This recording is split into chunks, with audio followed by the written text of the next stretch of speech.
I was kind of in like the prime of my life. People around me were getting engaged, getting married, having kids, buying houses, and I was like stuck in time. Felt like everybody else was advancing, and I was just like standing still and finding out whether or not I was going to die. My name is Sophie. I am from Syracuse, New York, and I was diagnosed with Ewing sarcoma, soft tissue, and that was in 2022. It was actually back in 2021, fall 2021. I was just looking in the mirror one day and caught a glimpse of the side of my left upper arm, and it looked like there was a bruise there. But it was like a weird looking bruise. Like we all know what bruises look like. And this was like bruise-like, but just slightly different. So it was not like a faded look. It didn't like, have that kind of like blue yellow. It was just like pure blue, almost like robin's egg blue.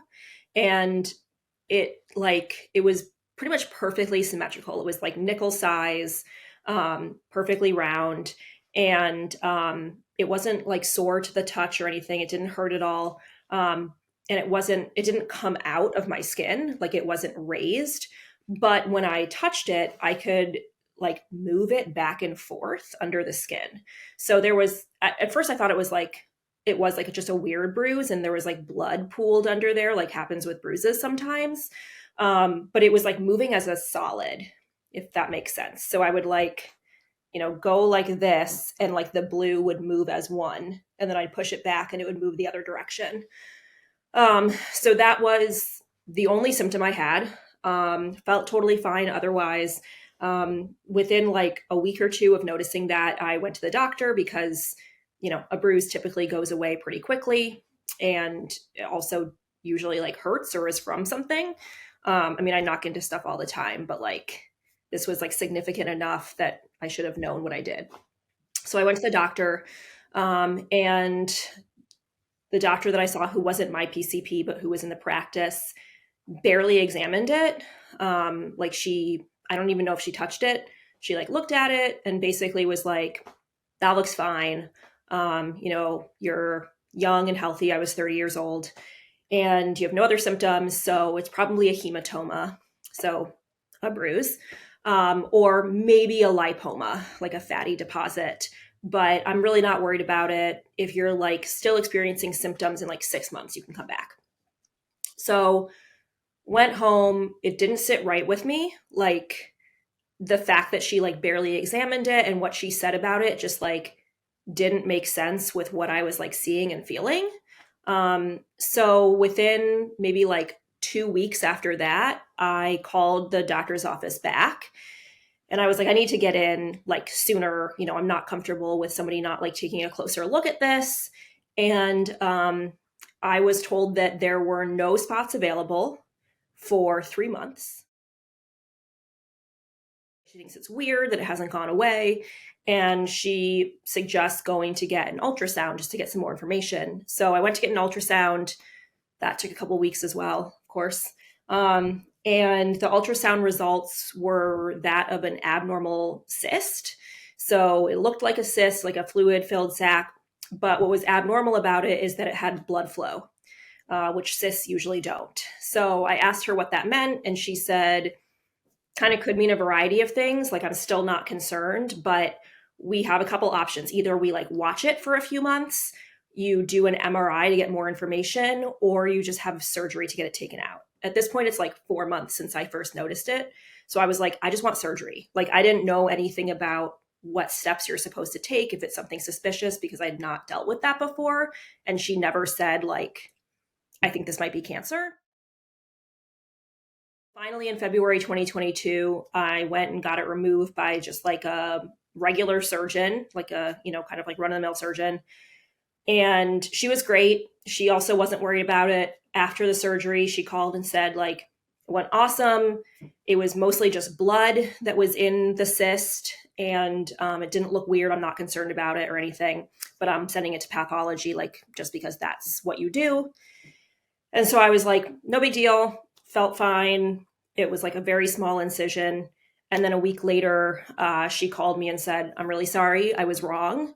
It actually is cancer. We don't know what type of cancer it is." We sent it to pathology here in Syracuse, and they're not coming up with a definite diagnosis. It could be anything from like blood cancer all the way to like skin cancer to what they wrote down as their best guess, which was Ewing sarcoma, which I'd never heard of before. She said, "Don't look that up because really, we don't know what it is yet. Don't freak yourself out. We're sending it to Memorial Sloan Kettering in New York City, and they're going to run their pathology." But knowing that it was cancer, I got set up with like an oncologist and a surgeon and everything. And it was 3 weeks before I got my official diagnosis, which ended up being their best guess, which was Ewing sarcoma. So that was March 1st, 2022, when I finally got the confirmed diagnosis. I was shocked for sure. I was really surprised. I was terrified. I mean, I think that like that phone call where she said you have cancer was the most scared I've been throughout the entire experience, because not only was I hearing you have cancer when I just turned 31, but also they didn't even know what it was. So I mean, I was just like distraught. I had been with my friend when I got the phone call. It was just like a regular like weekday afternoon. I immediately called my parents. They came over. My friend left. It kind of traumatized her, understandably. And I definitely cried for a good while, but I think more than anything, I wasn't like sad. I was scared. I was like really terrified of like not only having cancer, but like imagining all the things that it could be and what that could mean. I mean, no information yet on how aggressive it was, if it was localized, even like what category I was dealing with. So, yeah, initial reaction was not great. The treatment plan was the same as pretty much anybody else with Ewing sarcoma. It's very specific. It's really targeted, and it is 5 chemotherapy drugs over the course of like 8 months, I think, to like a year, depending on how long it takes and like how your body reacts. So it was 14 cycles total. 7 of them were inpatient and several were out. 7 were outpatient. So the outpatient was kind of like what you like imagine when you think of like chemo, where you go to like an infusion room and you're there with like a lot of other people and you're getting like an IV with chemo. And then the other 7, when I was inpatient, were different. So those I had to go and live at the hospital for a week. And I would get 3 drugs like every day for 5 days in a row. Or maybe it was 2 drugs every day for 5 days in a row. And I would have like the 2 days of the outpatient chemo, and then I would have 2 weeks later the 5 days of the inpatient chemo, and then 2 weeks later I did have to have that. That did have to be like spread out a little bit more as I went on, because my body was taking longer to recover. So it ended up taking me about 10 months. And also with Ewings, you have to do, if it's operable, which mine was because it was in the soft tissue, typically you do surgery about halfway through. So after the first 6 cycles of chemo, you do a surgery and then you have 8 more cycles. For me, when I had the initial like cyst removal, which ended up being a tumor, one thing they could tell is that they did not get clean margins because they weren't operating as if it was cancer. They were operating as if it was a cyst. So they didn't take a lot of the area around the cyst. So I did have to get a second, what they call wide excision surgery in the middle of chemo. And that was to take basically like an extra inch around from all directions of like where the original tumor was, to try to get clean margins. It was really the chemo that was very challenging. So I had like a whole host of side effects, but the main one was extreme fatigue. So I would be like insatiably exhausted after chemo. So after like outpatient chemo, usually I would like 2 to 3 days after that, I would crash, and I'd be crashed for like 5 or 6 days. When I was in inpatient chemo, it was 5 days in a row. So maybe the first day or second day weren't so bad, but by the third day, it was like I was exhausted. And that lasted for up to a week after I got home at the end of that. I mean, I would sleep like 12, 14 hours a day and like still be exhausted. Like I would wake up to try to force some food down and then go back to sleep. Some of my other more common side effects were nausea and lack of appetite.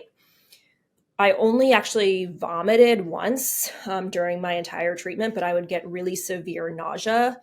And then I would also, along with that, like have zero appetite, not want to eat.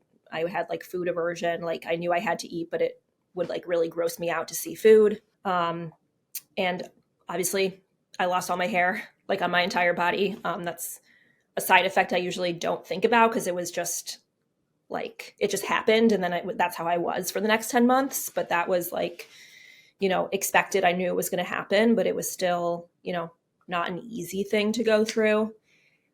And I mean, I had some other stuff like here and there, like I would get some mouth sores once in a while. Sometimes my glands hurt. But once I spaced out my treatments, which was only after like the third or fourth round, a lot of those side effects actually got better. And after that, like I never went to the ER again. I kind of learned how to like manage the various like cycles that I was going to feel and like fatigue level and nausea and stuff. And it got a little bit easier. I was told is for Ewings and maybe all sarcomas, I don't know. They don't use in remission. They don't use cancer free. They use NED, no evidence of disease, or sometimes NEAD, no evidence of active disease. So I was actually considered NED after my second surgery. So like 6 months prior to when I finished treatment, because the evidence of disease was the positive margins that I had after the first like cyst removal surgery. So once they got clean margins, I was technically NED then. So my like NED anniversary is in July of every year. But, I still had to do the rest of the chemo because that's what the protocol is for Ewings. And what they do is every 3 months for the first 2 years, you get scans. I get a scan of my arm where I had the cancer and scan of my chest because that's the most likely place that the cancer would go if it were to metastasize. So it would either, like most likely, it could go other places, but either it would come back in the original spot as a recurrence or it would metastasize in my lungs. So that's what I do every 3 months in addition to getting blood work just to, check on my body to see if it's bouncing back the way that they expect it to, or if there's anything new that comes up that's like weird that they want to investigate. There are so many things that are hard that were hard and continue to be hard. I don't want to downplay how hard chemotherapy was, for example. I mean, it was like a living hell a lot of the time. But I think even harder than that was the like psychological, emotional toll that having cancer took and continues to take on me. I think anytime you're told you have cancer, it's absolutely awful and life-changing and not the way you want it to be. But I think being told that at a relatively young age was just that much harder. Like I was kind of in like the prime of my life. People around me were getting engaged, getting married, having kids, buying houses. And I was like stuck in time. Like everybody else, it felt like everybody else was advancing. And I was just like standing still and finding out whether or not I was going to die. Like not even just standing still, but like, fighting for my life, basically. So that, I mean, it really messed with my perception of my own life, like what I thought my life was going to be, what I expected for myself, the things that I kind of assumed, like I assumed that I would be healthy until I was old. My mom actually is a breast cancer survivor of 10 years this month. And she was 60 when she was diagnosed. So I knew that like, I had experience of bad things happening before, like people are elderly.